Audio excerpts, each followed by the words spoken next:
You see, when you're on the block and you're linked to a estate, and you're always on that estate, bro. Like the police the UK has one of the most cameras in the world, So imagine, and bro, you know about drones, you know about satellite, you know about getting watched from up there, like things that happen illegally, you can get watched. They will know when you're not there, and then literally just oboe up the flats and whatnot. And this is kind of what it seems like they done. They got flats in Vauxhall. Vauxhall, for me, I thought it was South London, but it's obviously next to Mozart Estate.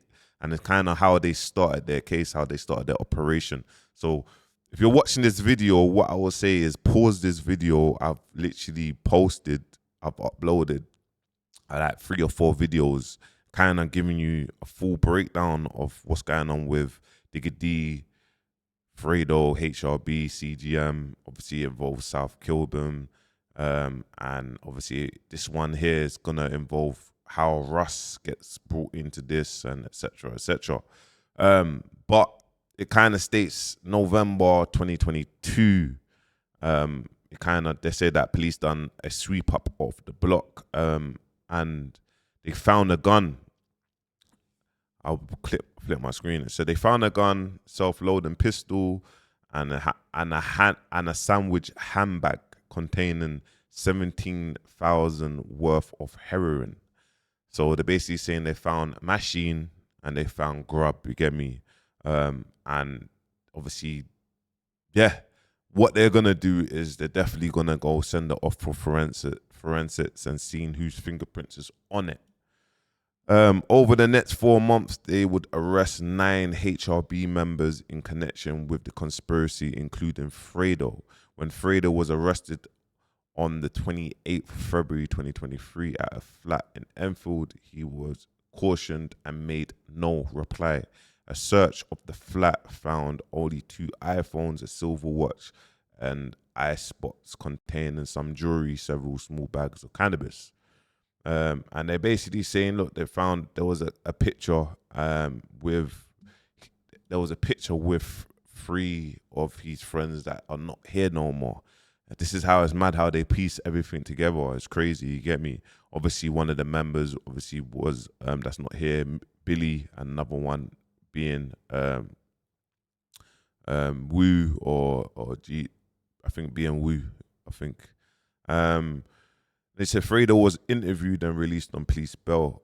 He would fly to Dubai, where he posted a photograph on his Instagram in March 2024. Let's click on it. See it. There you go. That's the post. I would like to point out that Fredo has not faced a trial. He is innocent until proven guilty. Now, misinformation from myself and everyone else, because obviously if you mention Fredo's name, he's the breadwinner, he's the number one. It's like Digga D. You're not going to mention someone from CGM, you're going to mention Digga D and whatnot. So they stated that Fredo is on the case, but everyone's evidence is different. You get me? Like, going on the case, there's 33 members in the Snapchat group chat. Now, 9 people has been arrested. So 33 members in that Snapchat group chat. So it's based on the evidence on individuals. Yeah, they've made a conspiracy, because conspiracy, you conspire to more of doing a act. You've made agreement. There's a conversation. We're going to try to prove this is conspiracy. But 30 other 3 members are in there. So there is context to whatever. You just never know. Anyway, but obviously he hasn't had the opportunity to go on trial, to stand trial. The trial was in Kingston. So what Fredo's probably done is waited for the trial to finish or see. And then I presume that he's going to go back to the UK and fight this case and prove his innocence, or look and weigh out all the cons. He's probably weighing out what's against him. He's probably actively speaking to his lawyers now and looking at the situation that he's in. And what are they actually saying that he's doing? Yeah, there's conversations in terms of we're going to go into it, but what are they saying that he's doing? But anyway, it says the first. It kind of states, boom, there was actual two trials involving the HRB members. The first one started in May 2024. I took a ringside seat for that one, so he was inside. It mentions all the names of people that was in the case before, and one account was conspiracy to possession of firearm with intent to endanger life. Basically, with intent to endanger life. July and November 2022. Count 2 kind of breaks down what the counts are. But let me just kind of give you contents of what's going on. Basically, there was 2 trials. The trials got held separately. So the people that got linked to the firearms and whatnot, previously they had to stand trial for what they stand trialed for, and then the other 7 or etc. had to go on trial for something else. So it kind of breaks down, and it breaks down obviously the first trial for HRB, the 7 members, the case collapsed. So it collapsed, obviously something to do with evidence, etc., etc., etc. And it kind of breaks down here, like the case actually collapsing. These are the obviously members, obviously of some of the cases where the case collapsed. And it kind of breaks down also that this guy here was on bail. He was on bail during the case, during the trial that was happening. There was a rival member of Stonebridge, and rival of Stonebridge on there. K Coke is from Stonebridge, and they don't get on with obviously these lot. So there was a rival that was on trial, and it kind of states that my man here was on bail and whatnot, and something happened with handcuffs downstairs, like the rival not feeling safe, and my man was going into the trial to see what's going on with my man's trial, and he got seen for going into the trial. As you can see, we go down 2020 on the 9th 2025. I was told he refused to wear handcuffs on his way into court because he did not feel safe. You get me? And just to give you some context, basically my man had more bail conditions that he only could come into court and go into his trial. He wasn't allowed to go into other people's trials. So he's on trial and he's still looking for his ops. Like, he's still actively like, yo, look, my man's here. I'm on my man. Like, are you mad? And it shows that 2017, October 2022, member of the HRB gang was arrested and he's home. And it just kind of shows all the seizures. This guy in 2022, obviously, this is where all the Snapchat group chat started. And it says that has been that 33 members in the Snapchat group was in there. And this is where police obviously built it up. They got the case, they got all the conversations from obviously the cloud, and it kind of trying to link everyone together, you get me? And it would be given to the police. So it shows the events on the 6th of November 2022. Now, the 6th of November, he said, at a night when Digga D came close to being assassinated. Now, that's a bit of like, come on, man. This case is a machine case. There's no assassination there, you get me? But obviously, this is where Russ gets brought into this, and it kind of shows at 9:30 the evening, music manager messaged. So it says that Patrick, a music manager, messaged one of his clients, a rapper called Russ, real name, whatever, and wrote, "Yo G, just heard from tape that Digga D is using the studio." Now, this here is mad. Tape is a recording studio in central London, and that is no suggestions. So they're basically saying that Tape gave them the drop when that was not true. Why would the hell Tape give them the drop in their multi-million pound nightclub recording studio to get another rapper unalived? But what has happened is obviously Russ is linked to this booking agent, Live Base, and this is the booking agent that Russ was linked to. And no shade on Live Base, but there was an agent in this that actually messaged Russ saying, yo, bro, like, Digga D's here, you know, like, you know, when you go on internet stuff, like, and people actually feel like this stuff is a game. Yo, bro, like, you know, Digga D's here, like, you get me? What an idiot. And this is kind of on the back of that. Now, Russ is like saying, yo, just general chit chat. Look, my man's in the studio, you know, bro. Like, my man's in the studio. Obviously, he's messaged little dots, you get me? As you can see in the case, he's messaged little dots saying, no, my man's in the studio, you get me? And obviously, these lot below, you get me? They kind of mention, they mention the contract, Sony, blah, blah, blah, little dots, whatever. And this is just like the conversation. The two Ache brothers, you get me? They're in the conversation saying, say no more, boom, boom, boom, boom, boom. Then you can see, it says it here, like, Russ, you get me? I feel like driving there. You get me? So he's like, I feel like driving there. Digga D's there. You get me? Nah, man, patterning. That's what Dots is saying. Nah, man, patterning.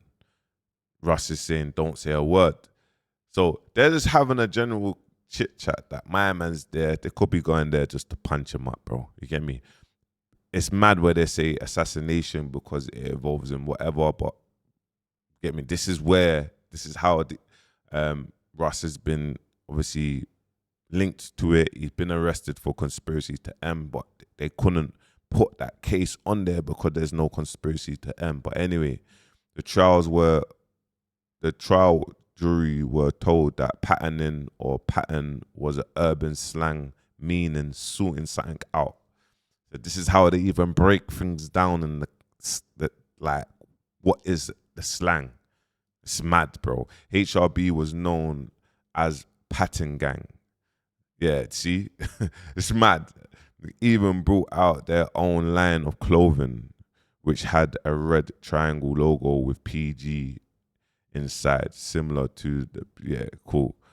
And then in Fredo's song just click on the song. Look how far they're going back, 2016. They're breaking down game. I am a HRB. This is Pattern Gang. Pattern. Have my young boy sliding around with joints trying to pattern, man. Little bro.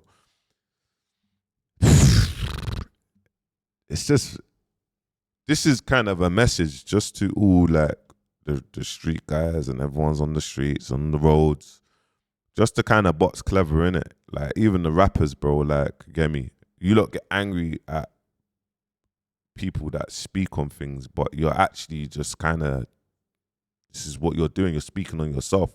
It's like, what it is like, you know what? Have you ever heard of like, but you see when you speak about negative stuff, you speak that stuff to existence. Well, this is what that is. It's like you speak about the trap or you speak about all these things at your big age. You're speaking this stuff to existence, bro. You're grown now. You're meant to be talking about evolving. You get me? But I know that obviously it sounds good, innit? It sounds good to, that life sounds good, you get me? And it's like, yeah, of course, if you're out of it and you're rapping about it, that's the life that man's friends used to live. That's the life that man used to live. Man used to live that life. So man can talk about it because man's not actively doing it. So the police can't really, there's nothing gonna piece together the final piece. And that's what it is with this. There's like a final piece to the puzzle is actually this. It's like, yeah, we've got all of this. These are all circumstantial evidence, but now we've got concrete evidence now to put all this circumstantial evidence together to get a conviction. And this is what's happened. So, yeah, man. Obviously, flip the screen, just get into the conversation. It kind of just states like, on the night of the 6th, Pattern Gang were rapidly sorting out an attempt to shoot Digga D. So they say the prosecutor told the jury at 10:14, little dots used a Waze app on his phone to get to tape.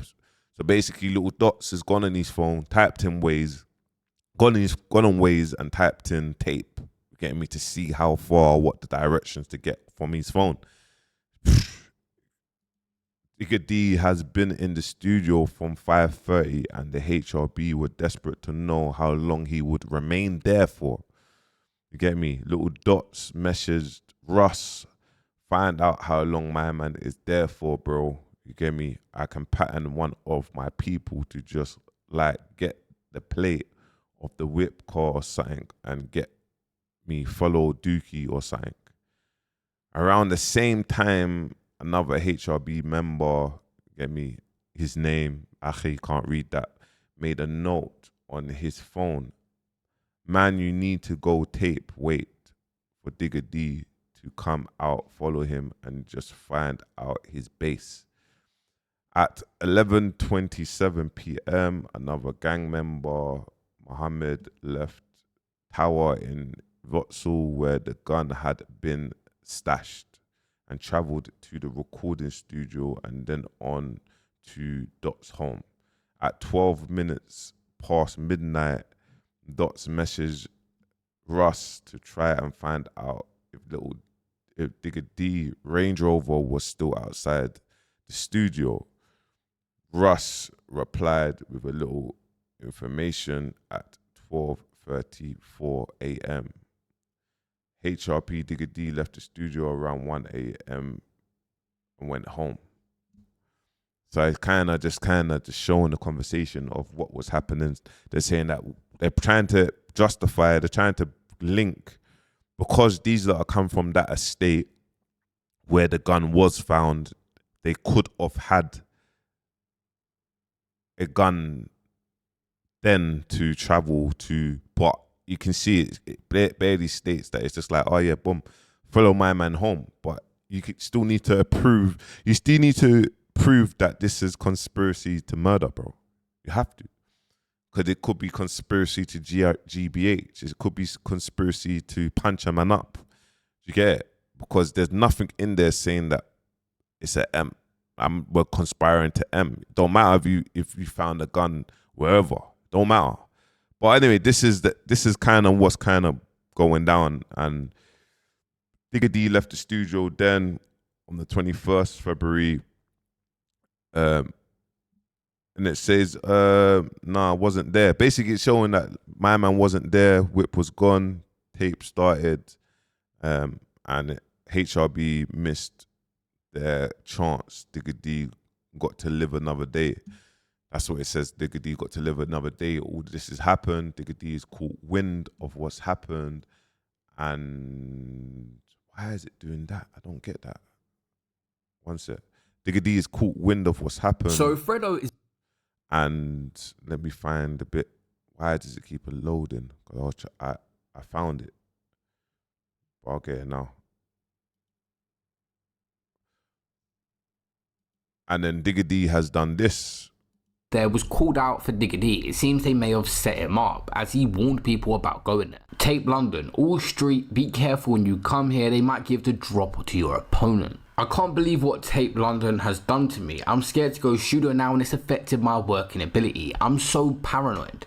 My PTSD has gotten worse. I don't trust anybody now. My friends and family are scared for me. Obviously, yeah, that is mad. You get me? Because this is what obviously has raised alarms as well. You get me? By the way, like I said just previously, nothing to do with Tape London, by the way. Obviously, an agent that you would think that is not involved in the street life. And I always say to you guys, yeah, that, bro, it's like not many people's involved in that street life. A lot of people like to speak on it and that, but they're not involved. This is someone that's not involved, but they don't understand the seriousness. And this shit has ruined people's lives. And Fredo, Digga D needs to kind of break that down, why he done that. Because that's some weird stuff, bro. I'll be honest with you, bro. That is some weird stuff, bro. That is like half snitching, bro, because it's like you're indirectly snitching. You've got your other Instagram, you're posting this stuff up on your other Instagram, and then you're saying you're in fear for your life. But it's like, okay, police just put that down. Okay, we're going to piece this together and put this together. It's madness, bro. And this is how Russ has kind of been brought in to the case, you get me? And finishing off with this case is kind of just shows like, boom, Digga D 2024 February was arrested in Lincoln. He had gone to live, you get me? And it just kind of shows that he went to jail for 3.3 kilos of cannabis, which I don't even understand what he was doing, by the way, selling 3.3 kilos of cannabis. You make a lot of money. It just makes no sense, but whatever, you get me? And obviously it was a 2-day hearing. He got sentenced and whatnot. Now, 2 of the other members from the HRB gang just mentioned was given separate trials at Harrow Crown Court and were jailed for 14 and a half and 17 and 15 and a half years. You get me? The rest of the Harrow boys went trial at Kingston and went on for a 10-week trial, named Fredo's name referred in court as Marvin. So, guys, this is a deep one. I got one more video to post, you get me? I'm gonna try to wrap it up in the one video and give you a breakdown because there's more to it. But yeah, the case is mad, bro. And this is what happens with rival gangs, and it will keep on happening. You get me? People will put stuff up on their Snapchat, glorifying things. People will mention things in their YouTube. You get me? And police are just sitting back watching, bro. You get me? And that's what they're doing, bro. But then it's mad, man. But anyway, make sure you like, comment, subscribe. I see you in the last video. Peace.